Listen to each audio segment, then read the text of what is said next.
Can you feel power? Me, not really right now. Oh well. Welcome to a review of Yu-Gi-Oh! Arc 5.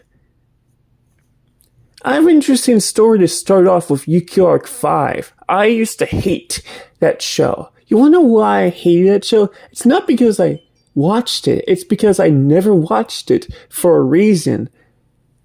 It replaced Yu-Gi-Oh! Zexal on the schedule. Zexal ended, it started, and I got angry.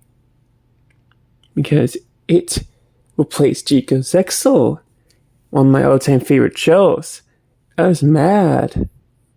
It was irrational, but I eventually got over it once I realized how irrational it was, and I opened my mind to watching the show.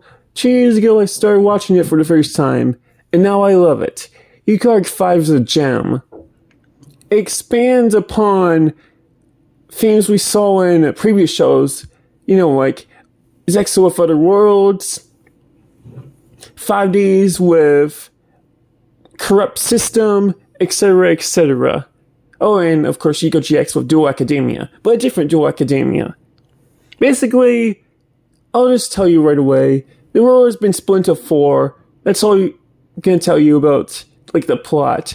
Basically focuses on the effort to stop the fusion of them all. And also to stop kidnappings and save people from being held prisoner, held hostage. There's all kinds of twists and turns. The main character is Yuya Sakaki. He's a dual tainer.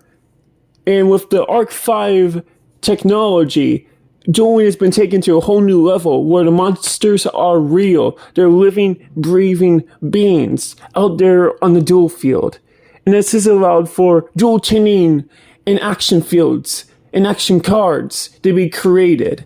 Yusho Sakaki, Yuya's father, was the creator of dual taining. He put a smile on people's faces. He changed people's lives. But then one day, he just disappeared. You find out later in the show why he disappeared, and why he disappeared again.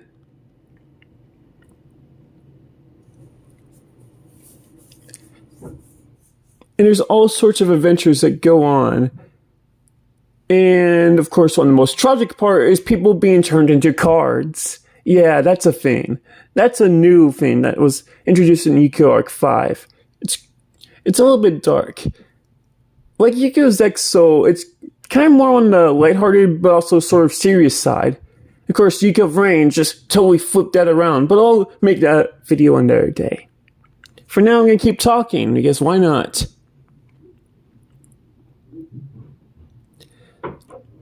There's an interesting and quirky set of characters. You got Yuya's friends, his sort of rival, and his sometimes rival. Yeah, fun stuff like that.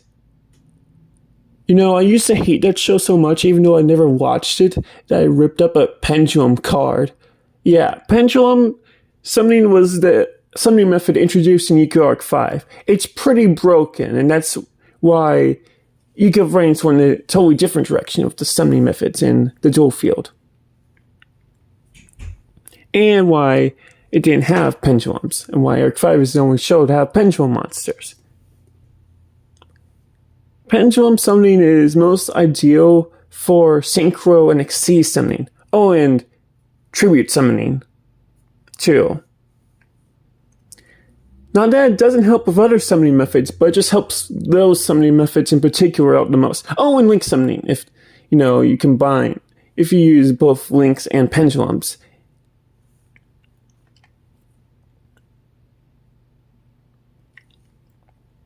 The animation style is focused on bright colors, just like in Yu-Gi-Oh! Zexal. At least in the first city we're introduced to, there's a lot of color and life, just like Heartland City. But other places it's different, like in Neo Domino City, it's more modern and white and stuff. Well, partially, but mostly it's a dump. Let's just put it that way. It's a dump. Instead of the satellite, you have